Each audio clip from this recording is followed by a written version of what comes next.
It's Sunday night, February 2nd, 2025. Welcome to a new month and welcome to a 5-game losing streak. The Montreal Canadiens drowned tonight by the Anaheim Ducks 3-2, or I should say this afternoon. And there's a lot that we have to get into. Let's drop the puck on Montreal Hockey Talk.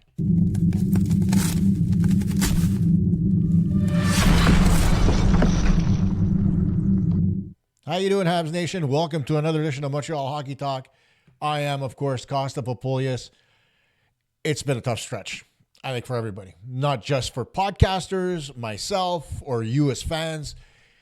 It's just been very difficult to watch the Montreal Canadiens of late. And tonight is absolutely no exception, as the Montreal Canadiens were drowned by the Anaheim Ducks. And the reason I say drowned is very simply the Montreal Canadiens in the first period came out looking like the better team, dominant, scored on the power play, scored shorthanded. It looked like, for lack of a better term, all their ducks were in order.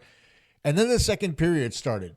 And it seemed like Anaheim made an adjustment to apply more puck pressure on the Canadiens' puck carriers and on their defense, forcing turnovers and creating opportunities on their end. Lo and behold, all of a sudden, the Montreal Canadiens, with about 5 minutes left in the hockey game, between the beginning of the second and that point in the third, had only 8 shots on goal. Granted, they pulled the goalie. They managed to get a few more shots on goal and made it look a little bit more respectable. But still getting just, I believe it was 24 shots against Anaheim is a little, disappointing to say the least. And I'm going to pull up the stats now. I had them up, but I don't know why they disappeared on me as I wait for my screen to refresh. Oh, come on. I hate you with a passion. I don't like my computer. It's a pain in the butt. Anyhow, let's forget it. Just move forward. It was rather close as far as the shots on goal were concerned for the Canadiens in this hockey game. I think it was 25 or 26-24 at the end of it all. So, it is what it is. Let's take a look. 23-22. There you go. It was really close. But think about this for a minute, okay? Of all the games from the California trip, this was the one that we all thought, okay, the Canadiens could win this one. It's the Ducks, after all. It's not San Jose, who's been playing a little bit better brand of hockey. It's not LA. It's the Anaheim Ducks. Not so mighty anymore. And, if you look up and down their lineup, what do they have? Leo Carlson, Trevor Zegras, Alex Killorn. It stops there, right? And so, to think that the Canadiens couldn't win this hockey game would have been a little, I guess, you would have been thrown into the towel at that point because the Canadiens just, they should have won this game. There's no two ways about it. You can't argue the point. They have more talent. I would argue that they probably have better goaltending, although Dostal did look very good in goal after giving up those 2 goals against the Canadiens in the first period. But overall, if you look at them on paper, the Canadiens should have had this one rather easily. But they did not. Why is that? Well, one of the reasons is that the Canadiens got away from what worked in the first period, which was they had possession of the puck. They were attacking the Ducks with speed, and the Ducks do not have a very quick defense. So if you get away from the boards and you play more in the middle of the ice with speed, you tend to get the upper hand on them. I think their best defenseman is Jacob Trouba, who they just acquired from the New York Rangers a month and a half ago. So, can you get around Radko Gudas? Of course. He may be the captain of the Ducks, but he's not fast. And, when you're looking at guys like Cole Caulfield, Nick Suzuki, Josh Anderson, Brendan Gallagher. Okay, Gallagher's not the fastest guy. He could still get around him, though. So, to say that the Canadiens didn't have everything that they needed to beat the Ducks would be irresponsible on our part. And, you got to give a little hats off to Christian Dvorak for scoring on his birthday today. And you got to give credit to Yoel Armia, who probably played one of his best games as a Hab today. But, it's just, I don't know what it is, man. 5 games. And it just seems like even if you look at the post-game presser, there's no sense of urgency from the players. The players are just going through a whole hum, whatever, this, that. They want to get away from the microphone because they're flying out to San Jose after the game. Oh, they want to get out. They don't. I want to see a player take his helmet and rip it across the ground when a reporter asks him a question. Lose your shit. Show some passion. There's none. It's all this cookie cutter crap. You see more emotion out of the coach than you do the players. There's got to be somebody from one of those players that's going to like blow a gasket in the middle of a press conference and say, you know what? We were crap tonight. We played like shit. Beep. There is censoring, obviously. Something that simple. We got away from our game plan. We shit the bed. Hey, look, honesty. We got to be better. The guys have to work. We're getting away from the game plan. We're not working hard. I mean, you can look up and down the lineup, okay? And there are guys who are, not pulling their weight right now. One of them happens to be Patrick Laine, who, on the power play, he's freaking useless now. The minute somebody covers him, he's done. He can't do anything after that. He stays on the left side of the ice and he doesn't move. Well, that doesn't help anybody. And I get that Laine has been out of hockey for almost a full year or whatever the case was. But it's still common sense that if you've got somebody covering you, move your feet and get the fuck away from the guy. Don't stand there. Nope. He's got to sit in a spot because the puck's eventually going to get to him. He got one shot on goal today from that spot. And he made a mess of things defensively. He was giving away the puck. He was nowhere near anybody on any of the goals. I mean, what's there to say about Patrick Laine other than the fact that he scores on the power play and does nothing else? He's got one goal at 5-on-5. Like, seriously? There's got to be something there. He's got to be able to give more than that. I don't care how elite you think you are. There are players that have come and gone through this league. You look at Wayne Gretzky, you look at Mario Lemieux, you look at Jaromir Jagr, the list goes on and on. Guys that actually played both ways and were defensively responsible when required in their own zone. Patrick Laine is not that. Another one of those guys is Kirby Dach, who made a complete mistake. And, you're playing him with Patrick Laine, so, who knows if it's his mistake or not. But at the end of the day, he made a cardinal mistake on the Vetrano goal that left Vetrano open in the slot.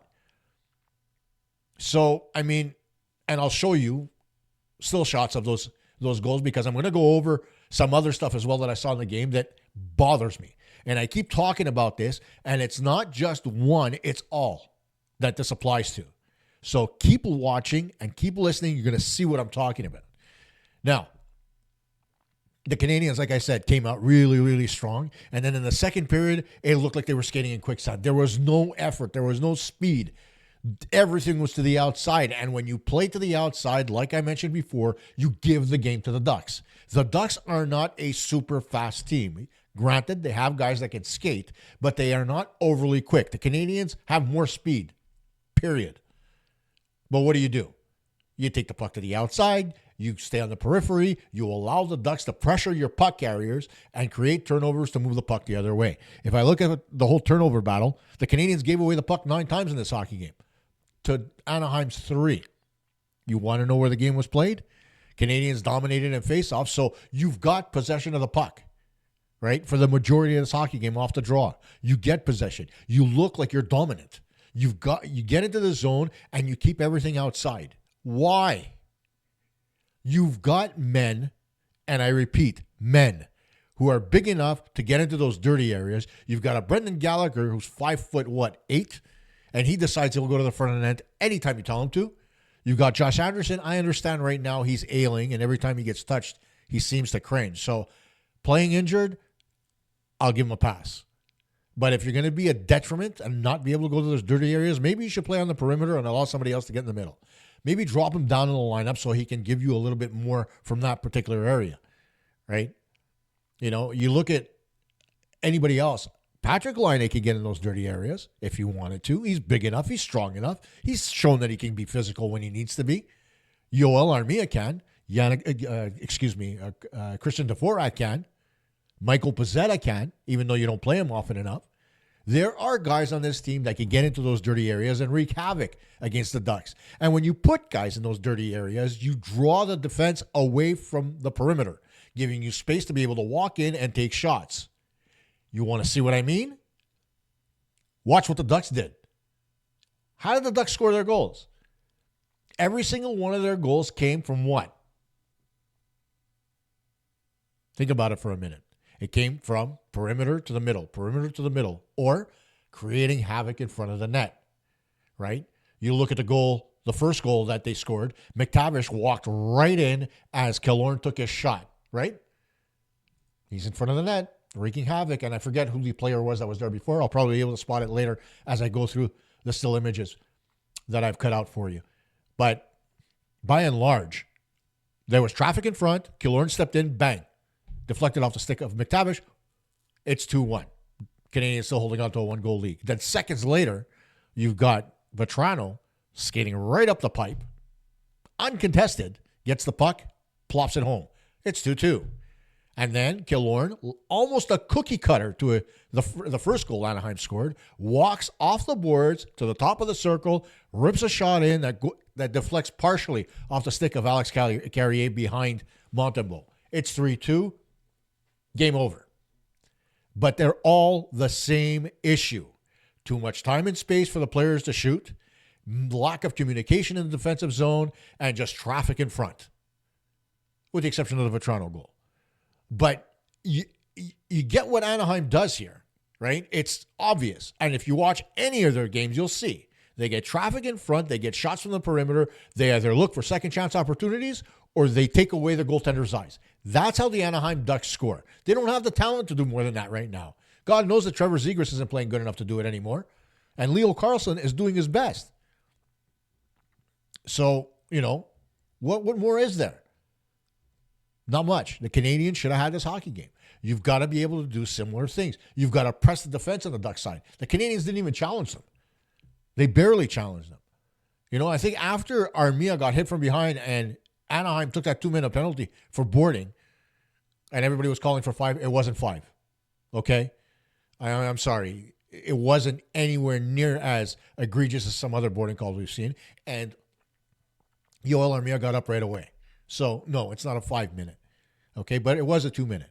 And luckily, it was a 2-minute power play instead of going 4-on-4 at that point after Jake Evans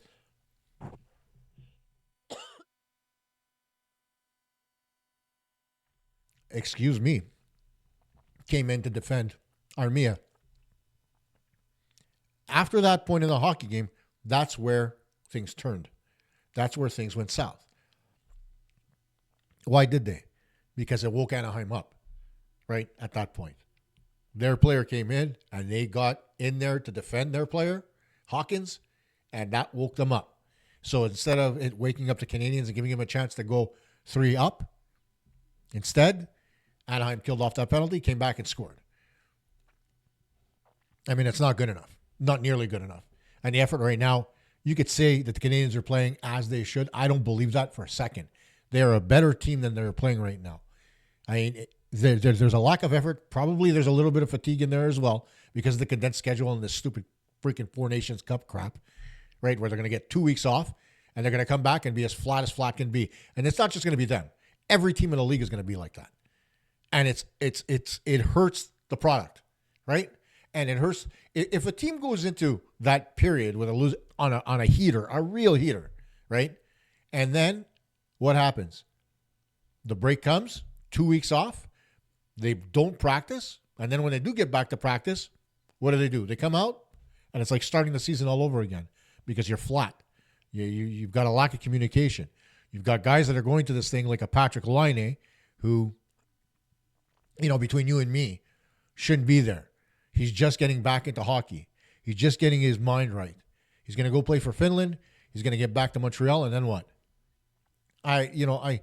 All of this sucks for me, right? Because I'm of the generation where we came up with the Canada Cup, and the Canada Cup was 6 teams, okay? At the time, of course, the way that the countries were divided in the world were different, but you had Czechoslovakia, you had Sweden, Finland, Russia, the U.S., and Canada. 6 teams every time this tournament came around. And the tournament, of course, was created after the Summit Series. So it started at 76, and continued on from there.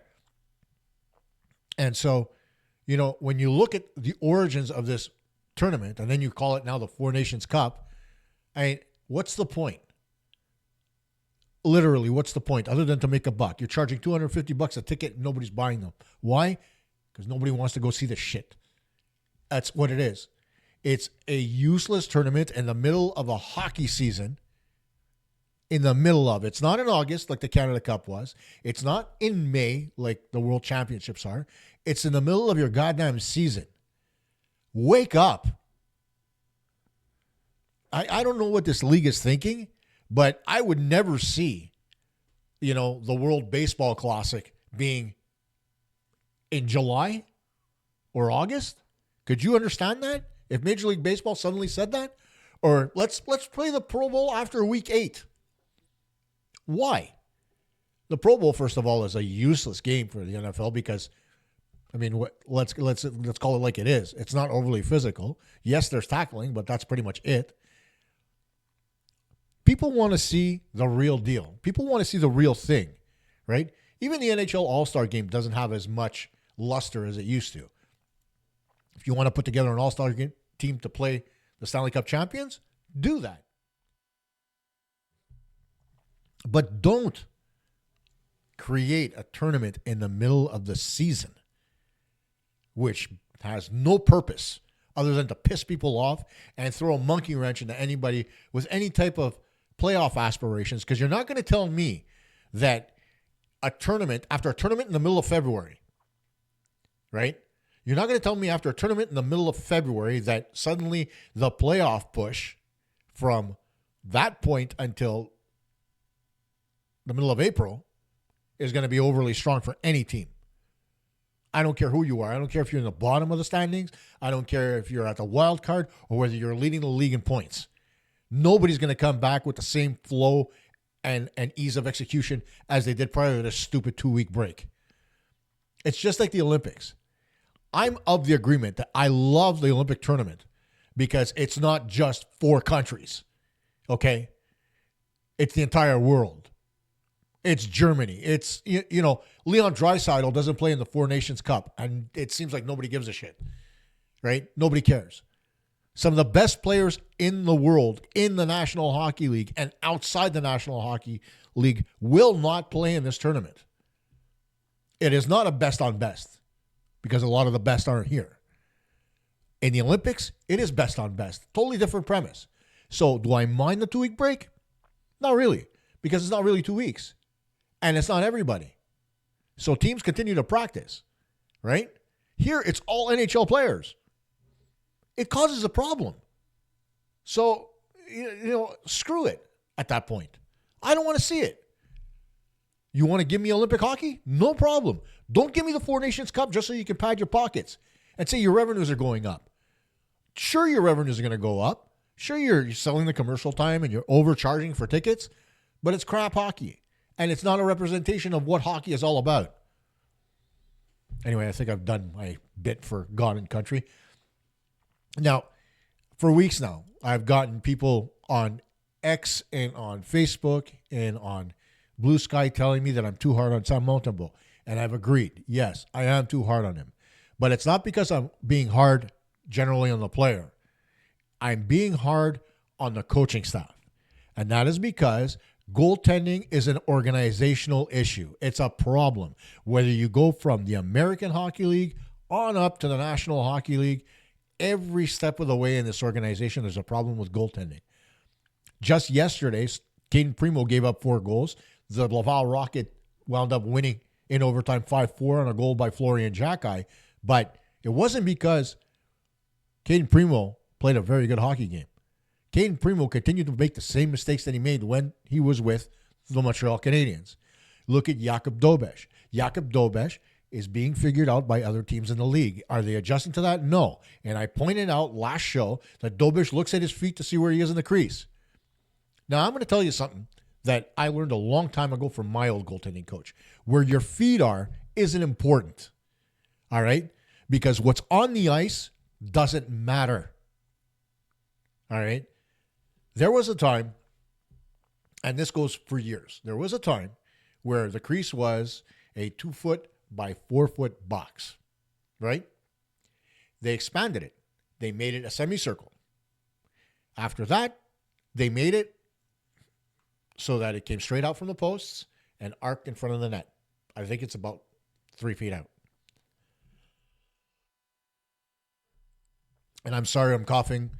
The heating, because it's minus I don't know what here in Montreal, the heating is just killing me. So I apologize. But when you look at the goaltending issue, okay, like I was saying, what's at your feet and what the crease represents doesn't matter. The only purpose of the crease, really, is to be able to give the goaltender a measure of protection so they can do his job without being impeded by another player. It's as simple as that. That's why it went from being, 2x4 to being what it is today, right? It's a change in the way goaltenders play, because back then, 2x4, you were a stand-up goaltender. You came out to challenge beyond that 2x4 box every single day of the week. So it didn't matter. All right. So leave that as it may.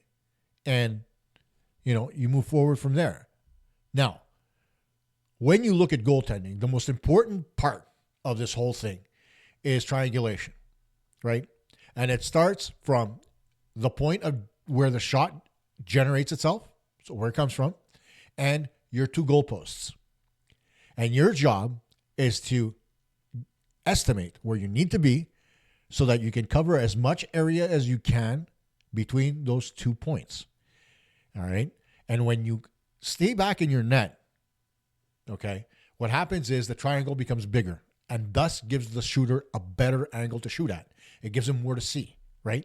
So when, let's say, for example, Alex Killorn takes a shot from the top of the circle, right? If you're sitting on the goal line, he sees a lot more net than he does when you step out, because you're taking away about 3 feet and you're square between both posts. He sees nothing, right?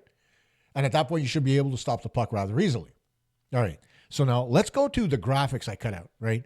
This is on this particular one that I'm starting with is on the third goal, which was the goal that Killorn scored, right? Or he's credited with. I went off the stick of Carrier. Now, in this first shot, I'm not even there. Whoa, way off. Okay, hang on.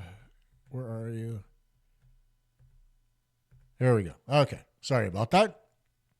So this is as Killorn has the puck along the boards. Montembeault is standing at the top of his crease, right? So the angle is really good here for the goaltender, right?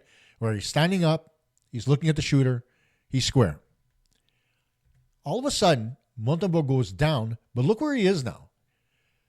Killorn has actually stepped in from the circle maybe a foot. He hasn't come in very far. But Montembeault has felt the need to back into his crease, because you see where his feet are now. He's backed in about 2 feet. And he's crouched down, making himself much smaller and exposing more of the net. So what happens is the shot comes from his right, so his stick side, which is that side, and it goes off the stick of carrying in. And that's because he's given Killorn way too much net to look at. Now, moving on to our next little example here. This is the first Anaheim goal that went in off the stick of Mason McTavish. Again, you see the puck's going to Killorn out of the corner, right? It's on Killorn's stick, and look at Montembeault. Montembeault, if you look at him, he's still got one leg down by the post, which is what a goaltender is taught to do to protect shots from in tight and along the goal line. But the puck's not on the goal line anymore. So why are you down on your goal line looking at a guy that's at the top of the circle? You move forward, which is what he does here, but he doesn't move far enough. And you're seeing Killorn, he's starting to cock his stick ready to shoot, right? Here comes the shot. And McTavish is in front of him. And again, his feet are inside the top of the crease. There is at least 3 feet between Montembeault and McTavish at this point. If Montembeault was at the top of his crease and his feet were glued to the top of his crease and he went into the butterfly just like he does here, what happens is he covers more net and he ends up taking that puck off the blocker instead of it sneaking in. Okay? Here's the Vetrano goal. And this one bugged me more than anything else. Right now, as you're looking at this picture, you've got Carrier and Doc both covering whoever it is that's passing the puck. I can't tell who it is. And Vetrano is the open guy in the slot, right? Behind him is Patrick Laine. All right? As we move forward, the pass is coming across to Vetrano. Take a good hard look. As I go back and I come forward, it doesn't look like Laine's feet have moved at all, right? But they have. He's come in a little bit, but Vetrano has extended his distance from him. But at this point, the puck's gotten by both Doc and Carrier, and is coming into Vetrano. Look at Montembeault. He hasn't come off his post yet, right? In the next shot, he's just getting over, and the puck's released. The puck is actually at the hash mark right now. He's not set, he's not square, and he's not at the top of his crease, where he should have gone out to begin with. And then Vetrano's shot is already by him here, as you see the blur under his glove, and he hasn't flinched. Only after the puck goes in does he extend his leg out, but it's too late, as you see the bulge in the twine just at the bottom left of that picture. And those are the issues that I've been pointing out that everybody has been shitting on me for. And it's not just Monty. It's all the goalies. They're doing the same freaking thing, right? They're all basing the way they cover the net by where they are in their crease. Screw that. That's not how goaltending is. Goaltending is about triangulation, about the point of origin of your shot and where you are vis-a-vis your two goalposts. It's geometry. It's not paint jobs. It's not your feet. Your feet aren't stopping the puck. The difference between you standing at the top of your crease and being back 2 feet is massive. And you need to be comfortable in knowing that you're going to be able to stop a puck. If you are a 6'2" goaltender, okay, and you don't extend out beyond the top of your crease, you're going to get beat 9 times out of 10 because you're way too small in your net. And if you watch any type of hockey on a consistent basis, when you're looking at the bigger goaltenders in this league, you look at a guy like a Jake Ottinger, or you look at a guy like Andrei Vasilevsky as an example, right? They move around quite a bit. They cover a lot of net, and they come to the top of their crease and beyond. They're not afraid to go beyond the top of the crease. Why? Because they trust their defense to get the job done. The problem with this is, especially with the Canadiens, is that Montreal gives up bad rebounds. Okay? He did it tonight a couple of times. It made me cringe because his rebounds went straight out into the slot. And the only reason he's stopping them is because he's there. All right? And it's being shot right on him. The Ducks had opportunities to put the pucks by him, but they didn't take advantage of them. And that's not because Montembeault was that good. It was because the Ducks are just that bad. All right? And then you look at other games where rebounds go straight out into the slot and the Canadiens pay the price for them. Or Montembeault looks spectacular. But the reason why he looks spectacular is because he screwed the pooch on the rebounds in the first place. And I got to give him credit. As I watch him, I could see that he's making a conscious effort to try to direct his rebounds to the right place. He's doing it with his blocker. He's doing it, with his stick, whatever the case is. But when it comes to his pads and his feet, he's having trouble. And you have to address that. But that's another story for another day. When you look at Dobish, it's the same thing. Why do you put so much emphasis on where your feet are? I don't care where your feet are. I want to know that you're able to stop a puck. So come out beyond the top of the crease. You should be able to find your way back, right? Because like most goaltenders, when you come out and you come beyond the crease, right? What you do is you touch your post to know where you are vis-a-vis your post. And you come out in the direction of the shooter or the puck carrier, as an example, okay? And at that point, because you've been doing this for the better part of your entire life, you know where to shuffle. You know how many steps you have to go left, how many steps you have to go right, how far back you need to go. You've done it a million times. So at this point, it becomes muscle memory. So if your goaltending coach is telling you, okay, when you come to the top of the crease, look down to make sure you don't come out further. He's an asshole. He shouldn't be. Because not every goaltender is going to be comfortable coming just to the top of his crease. Even Patrick Roy, in his rookie season, came out way beyond the top of his crease to challenge shooters. Granted, it was a different game back in 1986. Guys were shooting from the outside a hell of a lot more than they do now. And when they committed to a slap shot, they committed to a slap shot. They don't do that anymore. But when you looked at Patrick Roy, he would come to the base of his own circle to stop shots. That's at least 7 feet beyond where you're supposed to be. Right? What's the problem? Did he stop the puck? Yes, that's his job. The rebound is the defenseman's job. A goaltender's job is very simple. Stop the first puck you see. Stop the shot. If you could stop the rebound, it's a bonus. But the idea is stop the shot, put the rebound where it's not going to be a problem. Therein lies the entire definition of what a goaltender's supposed to do. One shot, one save, reset. Okay? It's never like that. I get it.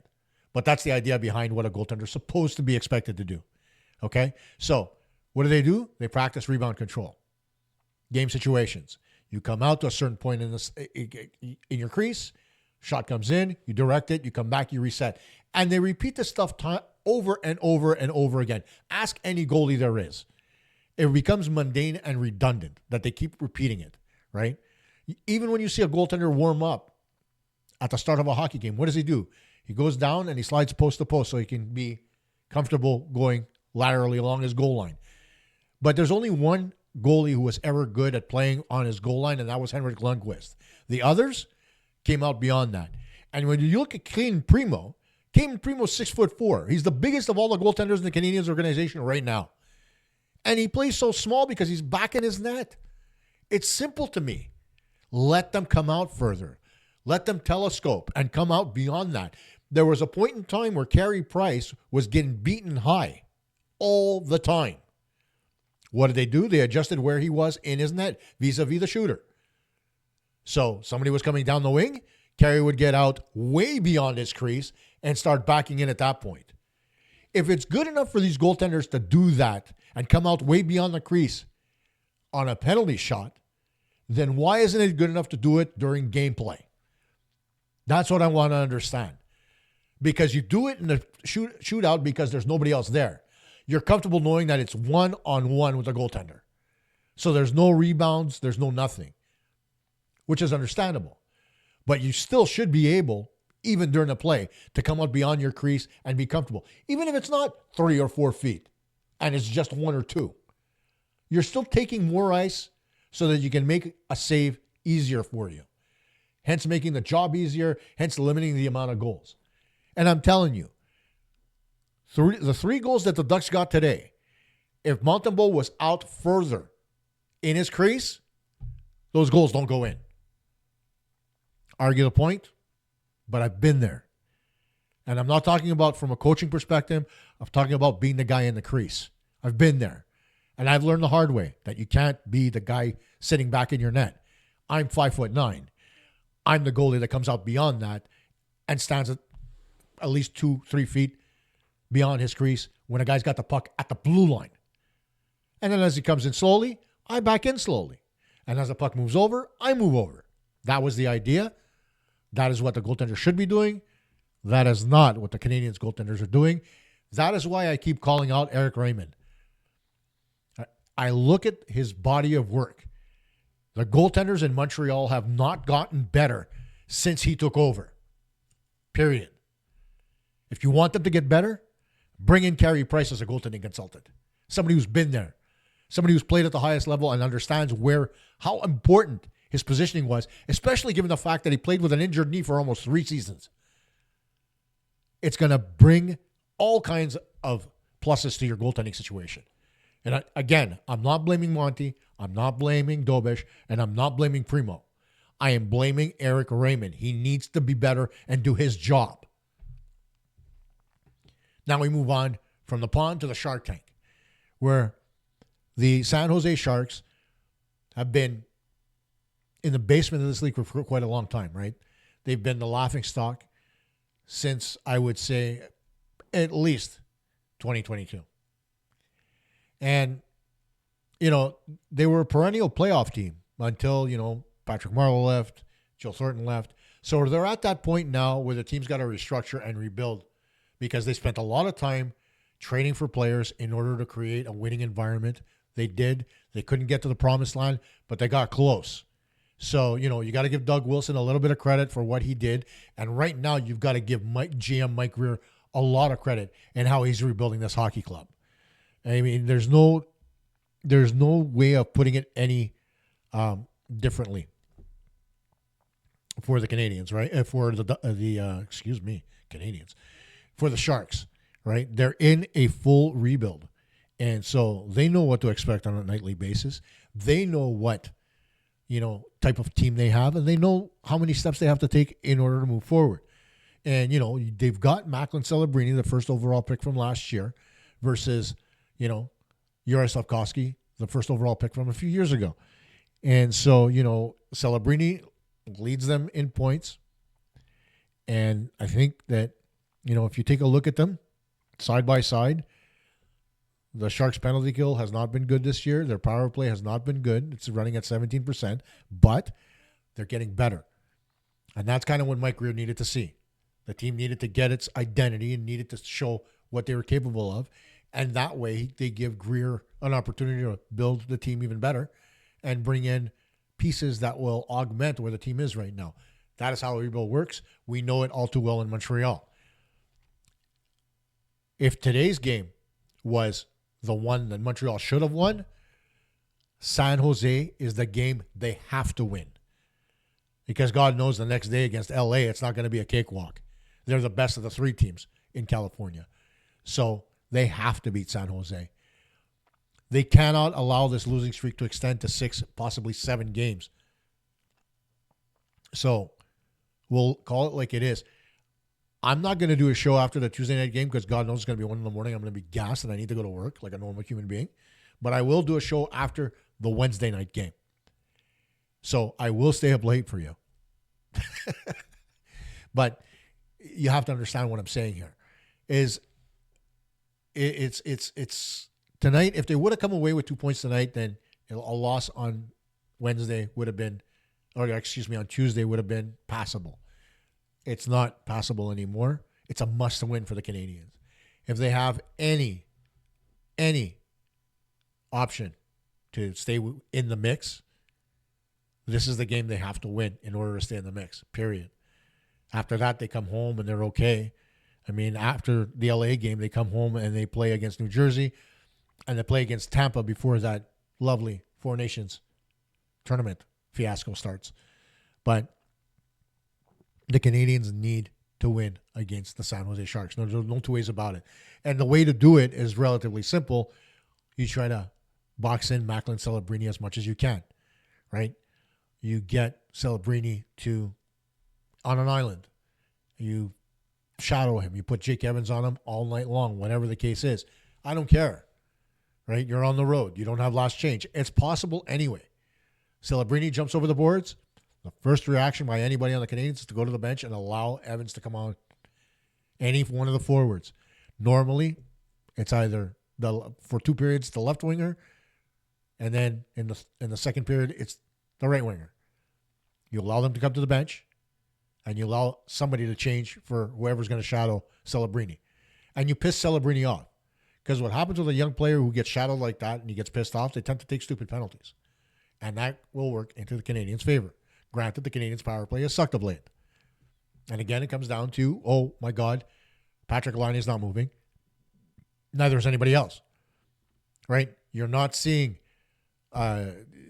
Caulfield go to the bumper. And you're not seeing Suzuki taking shots from the outside on the right.